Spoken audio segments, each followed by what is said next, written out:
Hello friends, welcome to smart study Bangla. বন্ধুরা, আজকে ক্লাসে আমরা করব general English fill in the blanks. তো আগের দিন আমরা করেছিলাম পার্ট 1, যেখানে আর্টিকেল, প্রিপোজিশন, অ্যাপ্রোপ্রিয়েট ওয়ার্ড, বিভিন্ন টেন্সের সংক্রান্ত ফিল ইন দ্য ব্ল্যাঙ্কস ছিল। তো আজকে করব আমরা পার্ট 2। তো অবশ্যই প্রথম থেকে শেষ পর্যন্ত ভিডিওটা দেখুন। আশা করছি আপনাদের খুবই ভালো লাগবে এবং এটা পরীক্ষার জন্য খুবই উপযোগী। ওকে, তো দেরি না করে শুরু করা যাক। তো বন্ধুরা, ফার্স্ট কোয়েশ্চেন হচ্ছে নাম্বার 36 দিয়ে, eagle has been flying in the sky dash last week. তো এখানে দেখতে পাচ্ছেন হ্যাজ বিন ফ্লাইং আছে, তার মানে সিন্স বা ফর আসবে। ঠিক আছে, তো এবার আমাকে দেখতে হবে এখানে কী আছে। এটা আছে লাস্ট উইক। ঠিক আছে, লাস্ট উইক একটা নির্দিষ্ট তারিখ বলে দিয়েছে, মানে গত সপ্তাহে, কত দিন ধরে বলে দেয়নি যে 5 দিন ধরে বা 6 দিন ধরে, এখানে কিছু বলে দেয়নি। তো আগের দিন ক্লাসে বলেছিলাম যদি একটা নির্দিষ্ট পুরো মাপ বলে দেয় 5 দিন ধরে কিংবা 6 দিন ধরে বা 1 মাস ধরে, তখন ক্ষেত্রে আমরা ফর ইউজ করব। আর যদি একটা নির্দিষ্ট ডেট বলে দেয় যে সিন্স মনডে বা সিন্স লাস্ট উইক, তো অপশান নাম্বার এ হয়ে যাবে correct answer. Option number A, eagle has been flying in the sky since last week. বোঝা গেল? Next question.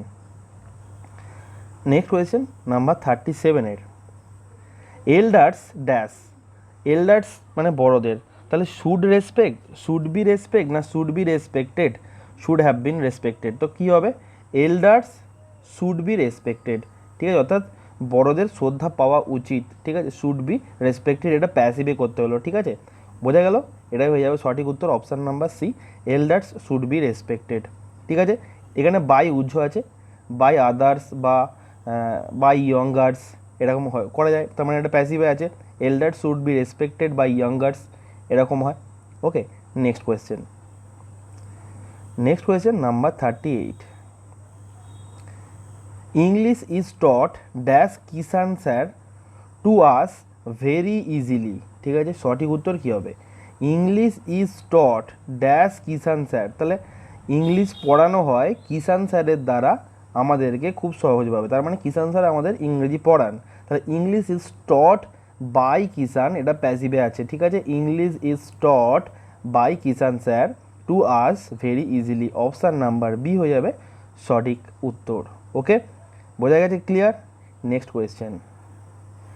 Next question number 39, English dash all over the world. তাহলে speaks, is speak, is speaking, is spoken. তো সঠিক উত্তর কী হবে? এটাও বন্ধুরা, এটা কিন্তু প্যাসিভে আছে। ঠিক আছে, তো সঠিক উত্তর হয়ে যাবে option number D, English is spoken all over the world. ঠিক আছে, English is spoken all over the world, এখানে বাই উজ্জ আছে। ঠিক আছে, বাই কিছু একটা থাকবে নিশ্চয়ই, তো এটা হচ্ছে প্যাসিভ আছে, দেখে বুঝে যেতে হবে যেগুলো প্যাসিভ আছে। English is spoken all over the world. ঠিক আছে, next question. Next question number 40, girls have been teasing boys, girls have been teasing boys dash 20 minute. তো এইটা একটু আগে বলেছিলাম যে হ্যাভ বিন, হ্যাজ বিন যখন মানে পাস্ট পারফেক্ট কন্টিনিউয়াস দিয়ে হয়, তখন সিন্স বা ফর ইউজ করা হয়, এবং যদি একটা নির্দিষ্ট সময় বলে দেয় কতক্ষণ ধরে, তখন ক্ষেত্রে আমরা ব্যবহার করি ফর। আর একটা মাত্র ডেট যদি বলে দেয় যে সিন্স সিন্স মনডে কি সিন্স টিউসডে, তখন ক্ষেত্রে আমরা সিন্স ব্যবহার করি। এখানে 20 মিনিট বলে দিয়েছে, একটা পুরো পুরো টাইমটাই বুঝিয়ে দিয়েছে। ঠিক আছে, 20 মিনিট ধরে। তো অপশান নাম্বার বি হয়ে যাবে সঠিক উত্তর, girls have been teaching boys for 20 minutes. বোঝা গেল? ফর আর সিন্স দিয়ে প্রচুর প্রশ্ন পড়ে, এগুলো কিন্তু গোলালে চলবে না। Next question. Next question number 41, God has been distributing wisdom among people dash many years. দেখুন এখানে বলেছে গড হ্যাজ বিন ডিস্ট্রিবিউটিং, এখানেও আছে হ্যাজ বিন ডিস্ট্রিবিউটিং, এটা বোঝা যাচ্ছে। ওখানে যেমন ছিল হ্যাভ বিন টিজিং, এটাও আছে হ্যাজ বিন ডিস্ট্রিবিউটিং, তো এখানে সিন্স বা ফরে ইউজ হবে। Wisdom among people dash many years. ঠিক আছে, সঠিক উত্তর কী হবে? For many years. ঠিক আছে, কারণ ইয়ারগুলো কতগুলো ইয়ার একটা বলে দিয়েছে, মেনি ইয়ার্স ধরে, অনেকগুলো বছর ধরে। ঠিক আছে, ফর মেনি ইয়ার্স। ঠিক আছে, যদি যদি সিন্সের ইউজ হতো তখন বলে দিত যে সিন্স 2012, তখন আমরা বুঝতে পারতাম যে 2012 থেকে এই 2020 পর্যন্ত টোটাল 8 বছর, তখন একটা নির্দিষ্ট মানে ইয়ারের ডেটটা বলে দিত 2012 কি 2014। ঠিক আছে, এখানে মেনি ইয়ার মানে অনেকগুলো বছর ধরে বলে দিয়েছে পুরো টাইম পিরিয়ডটা, তো এখানে ফর ইউজ হবে। Next question. নেক্সট কোয়েশ্চেন হচ্ছে number 42, Hanuman dash Ram too much. ঠিক আছে, রাম টু মাচ, তার মানে had was respected did respect না রেসপেক্টেড? তাহলে এখানে যদি শুধুমাত্র থাকতো, এখানে সঠিক উত্তর কী হবে? Option number D, Hanuman respected Ram, মানে হনুমান রামকে শ্রদ্ধা করতো, টু মাচ মানে খুব বেশি, এটা হয়ে গেল সঠিক উত্তর। ঠিক আছে, যদি ওয়াজ রেসপেক্টেড করতাম তাহলে এখানে নিশ্চয়ই বাই থাকতো। ঠিক আছে, Hanuman was respected by Ram too much. ঠিক আছে, এখানে বাই নেই মানে ওয়াজ রেসপেক্টেড করা যাবে না, তার মানে শুধু রেসপেক্টেড। ঠিক আছে, নেক্সট কোয়েশ্চেন আছে number 44, have you ever dash Taj Mahal? তো কী হবে? তাহলে সঠিক উত্তর হবে option number D, sorry option number C. কেন? কারণ এখানে হ্যাভটা করাই আছে। তাহলে আমি যদি এটা সিম্পল সেন্টেন্সে লিখতাম, ইউ হ্যাভ সিন তাজমহল। ঠিক আছে, ইউ হ্যাভ সিন তাজমহল, এটাকেই তাহলে হ্যাভটাকে সামনে আনলে, হ্যাভ ইউ এভার মানে কখনো, তুমি কি কখনো তাজমহল দেখেছো? তো হ্যাভটা তো করাই আছে, তার মানে শুধুমাত্র ভার্বের থার্ড ফর্ম সিন হয়ে গেলে আমার অ্যান্সার হয়ে যাবে। তো have you ever seen Taj Mahal, আবার হ্যাভ সিন করার কিন্তু কোনো দরকার নেই, কারণ এখানে হ্যাভ অলরেডি আছে।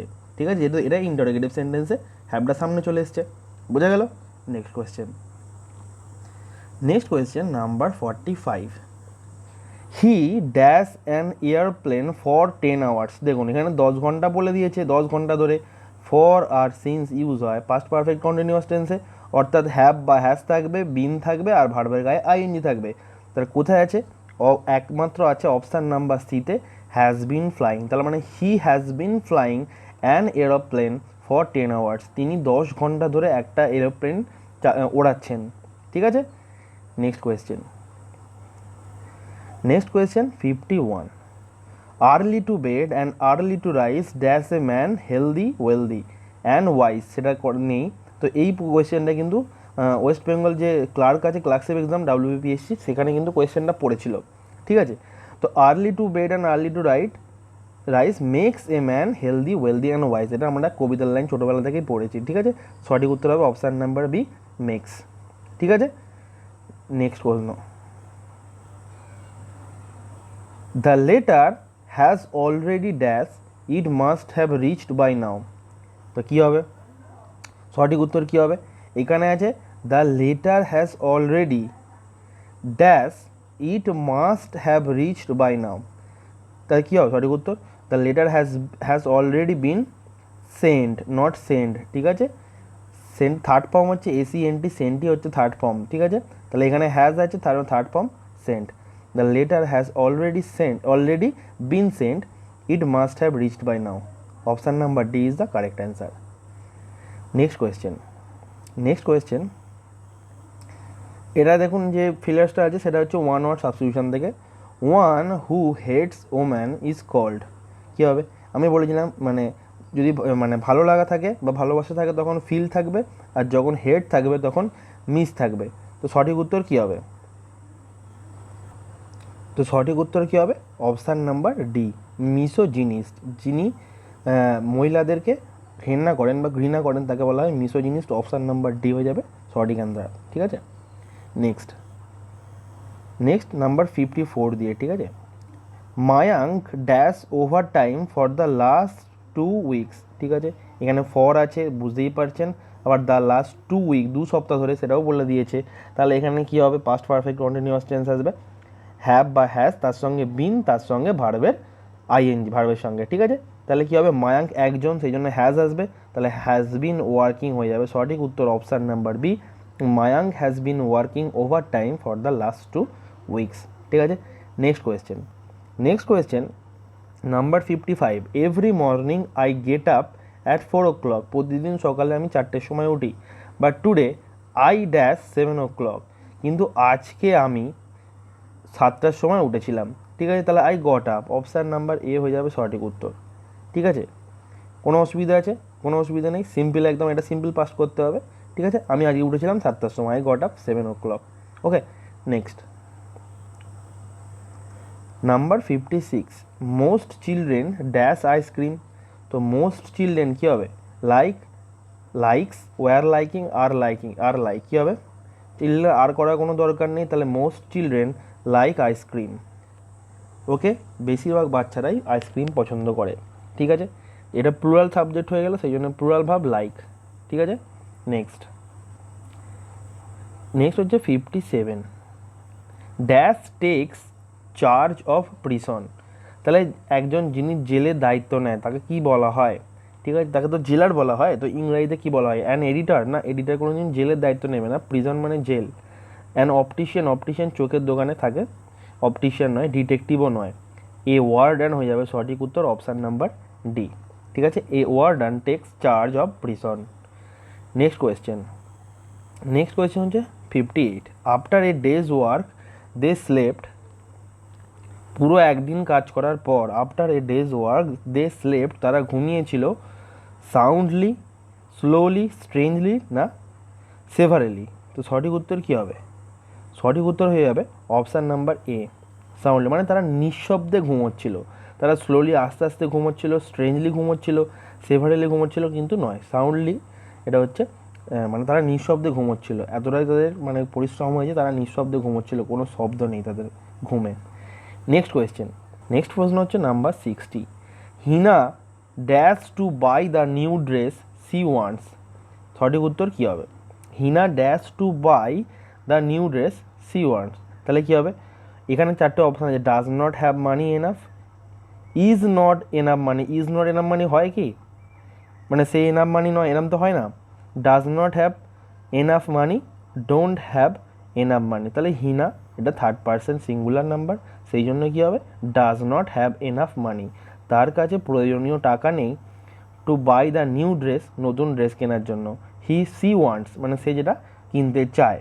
ঠিক আছে, তাহলে অপশান নাম্বার সি হয়ে যাবে correct answer, Hina does not have enough মানি। বোঝা গেল? নেক্সট প্রশ্ন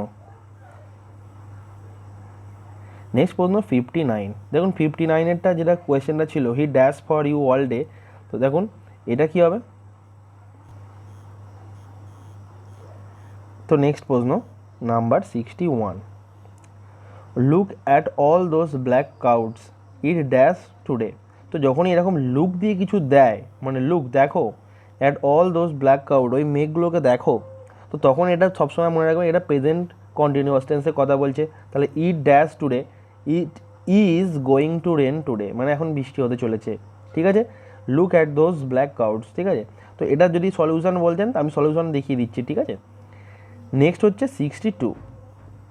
62 হচ্ছে kites dash the plural form of kite. ঠিক আছে, তাহলে kites is the plural form of kite, এটা তো ভেরি ইজি ছিল। ঠিক আছে, কাইটস হলো কাইটের প্লুরাল ফর্ম, সেটাই বলতে চাইছে। তো দেখুন এখানে 61টা ছিল, একটু আগে বললাম যেটা, look at those black clouds it dash today, it is going to rain today. ঠিক আছে, এখানকার সলিউশনটা দেখে নিন। তাহলে দেখুন অপশান নাম্বার এটা হয়ে গেছে, sentence is present continuous tense with active voice. তাহলে রুল যেটা দেওয়া আছে, রুল অনুযায়ী look at those black cloud it is going to rain today, এটাই হয়ে যাবে সঠিক উত্তর।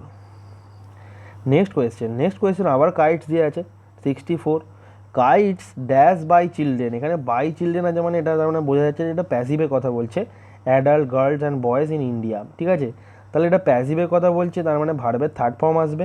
তাহলে ভার্বের থার্ড ফর্ম একমাত্র অপশান নাম্বার সিতে আছে, ফ্লোন। তাহলে কাইটস আর flown by children, adults, girls and boys in India. এগুলো এইভাবে আপনাদের কিন্তু করতে হবে, দেখে বুঝে যেতে হবে যে কী করতে হচ্ছে। নেক্সট কোয়েশ্চেন হচ্ছে 65 হচ্ছে kites dash in future also.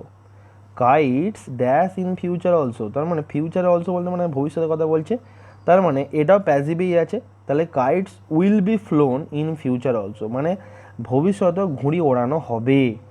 ঠিক আছে, কাইটস উইল ফ্লাই তো নয়, কাইটস তো নিজে উঠতে পারে না যে উইল ফ্লাই, যে ভবিষ্যতে উড়বে। ঠিক আছে, তার মানে কারোর দ্বারা ওড়ানো হবে। তাহলে kites will be flown by childrens in future also, এটা হতে পারে। তো বাইটা এখানে উজ্জ্ব আছে, তো বুঝে যেতে হবে যে এটা প্যাসিভে বলা আছে। তাহলে kites will be flown in future also, এটাই হয়ে যাবে সঠিক উত্তর। Next question listen an announcement dash to cancel all the flights due to heavy rain. তো এইটাও কিন্তু প্রেজেন্ট কন্টিনিউয়াস টেন্সে। ধরুন কেউ কারা এতে আছে, মানে এয়ারপোর্টে আছে, সেখানে তখন বলছে যে লিসেন, শোনো ভালো করে, একটা অ্যানাউন্সমেন্ট, এটা অ্যানাউন্সমেন্ট করা হচ্ছে যে ভারী বৃষ্টির জন্য মানে ফ্লাইটগুলো সমস্ত ক্যান্সেল করা হয়েছে, তাই তো। তাহলে কী হবে? An announcement is being made is being made to cancel all the flight due to heavy ice fall, ঠিক আছে। আচ্ছা এখানে আইস ফল আছে, ঠিক আছে। নেক্সট কোয়েশ্চেন দেখুন, এটা যেটা দেওয়া আছে এটা বললাম, এটাই বলে দিলাম যে listen and announcement is being made. এখানে সলিউশনটা দেখে নিন, নিচে দেখুন সলিউশনটা। Sentence is present continuous tense with passive voice, তো সেই জন্য অ্যান্সারটা কী হচ্ছে, listen and announcement is being made to cancel all the flights due to heavy ice fall. Okay, next হচ্ছে 69, listen she is talking dash you, শোনো। দেখুন এটা একটু আগে দেখতে পাচ্ছেন লিসেন, লুক, এগুলো দিয়ে আমরা যখন কমা দেওয়া থাকে তখন আমরা বুঝে নিতে হবে এটা প্রেজেন্ট কন্টিনিউয়াস টেন্স, মানে এখন কোনো ঘটনার কথা বলছে। লিসেন শোনো, সি ইজ টকিং সে বলছে, ড্যাশ ইউ তোমার সম্পর্কে বলছে, about you option number C হয়ে যাবে সঠিক উত্তর। Listen she is talking about you, শোনো সে তোমার সম্পর্কে কিছু বলছে। নেক্সট কোয়েশ্চেন, নেক্সট হচ্ছে লুক এ নিউ মিসাইল। দেখুন লুক, লিসেন এই সবাই বললাম, লুকের পরে ওখানে কমা আছে, তো মানে এটা দেখেই বুঝে যেতে হবে যে এটা প্রেজেন্ট কন্টিনিউয়াস টেন্সে কথা বলছে, তাহলে মানে আইএনজি থাকবে এবং ভার্বের সঙ্গে ভার্বের থার্ড ফর্ম ইউজ হবে। তো আইএনজি কোথায় আছে, এখানে দুটোতে আছে সি আর ডি, বিইং ইজ বিইং, তাহলে এখানে লঞ্চ আছে, এখানে লঞ্চটা আছে, যেহেতু ভার্বের থার্ড ফর্ম ইউজ করতে হবে তো সঠিক উত্তর হয়ে যাবে option number D, is being launch. Look দেখো a new missile is being launch, একটা নতুন মিসাইল লঞ্চ করা হচ্ছে। নেক্সট দেখুন এটা সলিউশনটাও দেখিয়ে দিয়েছি, look a new missile is being launch, সলিউশনটা দেখে নিন, এখানে পুরোটা বলে দিয়েছি। Sentence is present continuous tense with passive voice, সেই জন্য look a new missile is being launch, এটাই হয়ে যাবে সঠিক উত্তর। Next question, Mary dash a question to Mohan yesterday. Yesterday দেখেই বুঝতে পারা যাচ্ছে এটা গতকালকের কথা বলছে, তার মানে এটা সিম্পল পাস্ট টেন্স। তাহলে Mary asked a question to Mohan, Mary মোহনকে একটা প্রশ্ন করেছিল ইয়েস্টারডে গতকাল, তো সঠিক উত্তর হয়ে যাবে অপশান নাম্বার বি, কোনো সন্দেহ নেই অপশান নাম্বার বি হয়ে যাবে কারেক্ট অ্যান্সার সিম্পল পাস্ট টেন্সে। ওকে, নেক্সট নাম্বার 3, এটা ম্যারি ড্যাশ টু হাজব্যান্ড, তাহলে ম্যারি হচ্ছে একজন মহিলা, তো এখানে কী হবে, হ্যাজ, হ্যাভ, ইজ না আর, ম্যারি ইজ টু হাজব্যান্ড তো নয়, বা আর ইজ আর তো হবেই না, তাহলে ম্যারি আছে দুজন হাজব্যান্ড, তো অপশান নাম্বার এ হয়ে যাবে সঠিক উত্তর, ম্যারি হ্যাজ টু হাজব্যান্ড। ঠিক আছে, যদিও এটা কিন্তু উচিত নয়, এখন বর্তমানে দুটো হাজব্যান্ড থাকা মানে উড়ে পাপড়ে। তো নেক্সট হচ্ছে number 7, my father is a farmer but yours dash an advocate, তাহলে এখানে বলছে আমার বাবা একজন চাষি, বাট ইয়োর্স মানে ইয়োর ইজ মানে তোমার বাবা হচ্ছে অ্যাডভোকেট, তো অপশান নাম্বার এ হয়ে যাবে সঠিক উত্তর, option number A is, my father is a farmer but yours is an advocate. ঠিক আছে, তোমার মানে কথা যখন বলছি, তোমার বাবার কথা বলছি তখন সেটা সিঙ্গুলার কথা বলছে, ঠিক আছে, আর নয় কিন্তু, তো অপশান নাম্বার এ কারেক্ট। নেক্সট হচ্ছে নাম্বার 9 দিয়ে, ভালো question, my monthly income is dash 10 lakh, তাই তো, তো এটা সঠিক উত্তর কী হবে, ডাউন, বিলো, আন্ডার, মোর। দেখুন যদি এখানে মোর ইউজ করতাম আমরা, যে আমাদের মাই মান্থলি ইনকাম আমার মাসিক স্যালারিটা সেটা 10 লাখ টাকার বেশি, তখন নিশ্চয়ই এখানে দেন থাকতো, তবে আমি মোর ইউজ করতে পারতাম যে মোর দেন 10 লাখ, তো এখানে সঠিক উত্তর হবে 10,000 টাকার নিচে, তো অপশান নাম্বার বি হয়ে যাবে সঠিক উত্তর, বিলো। আর বিলো দিয়ে একটা লেভেলের সঙ্গে তুলনা করা, লেভেল ধরুন যে এই যে লেভেল, মাউন্ট এভারেস্টের লেভেল, এই যে লেভেল, তো লেভেলটা যখন তুলনা করবো হাইটের তখন আমরা বিলো ইউজ করবো একটা থেকে একটা। ঠিক আছে, নেক্সট হচ্ছে number 10, Neha was angry dash herself for making such a stupid mistake, তো নিজের প্রতি সে রেগে যাচ্ছিলো একটা স্টুপিড মিস্টেক করেছে বলে। ঠিক আছে, তো এখানে আছে হারসেলফ, তার আগে আছে অ্যাংরি, তো অ্যাংরি যখন কোনো পার্সনের প্রতি হয়, সে নিজের ক্ষেত্রেও হতে পারে, নিজের প্রতিও হতে পারে, বা কোনো পার্সনের প্রতিও হতে পারে, তখন হবে angry with person, option number B হয়ে যাবে সঠিক উত্তর, Neha was angry with herself for making such a stupid mistake, এটাই হয়ে যাবে কারেক্ট অ্যান্সার। নেক্সট দেখুন এটা সলিউশনটা বুঝিয়ে দিয়েছি, Neha was angry with herself. ঠিক আছে, তো দেখুন সলিউশনটা, if directed at a person angry with should be always used. ঠিক আছে, তো Neha was angry with herself for making such a stupid mistake, এটাই হয়ে যাবে সঠিক উত্তর। ওকে, তো বন্ধুরা আজকের ক্লাসে এই কটাই প্রশ্ন ছিল, নেক্সট দেখা হচ্ছে আপনাদের সঙ্গে অন্য টপিক নিয়ে, তো আশা করছি আপনাদের ক্লাস ভালো লেগেছে, লাইক দিতে ভুলবেন না এবং অবশ্যই বন্ধুদের সঙ্গে শেয়ার করবেন। দেখা হবে নেক্সট ক্লাসে। Thank you.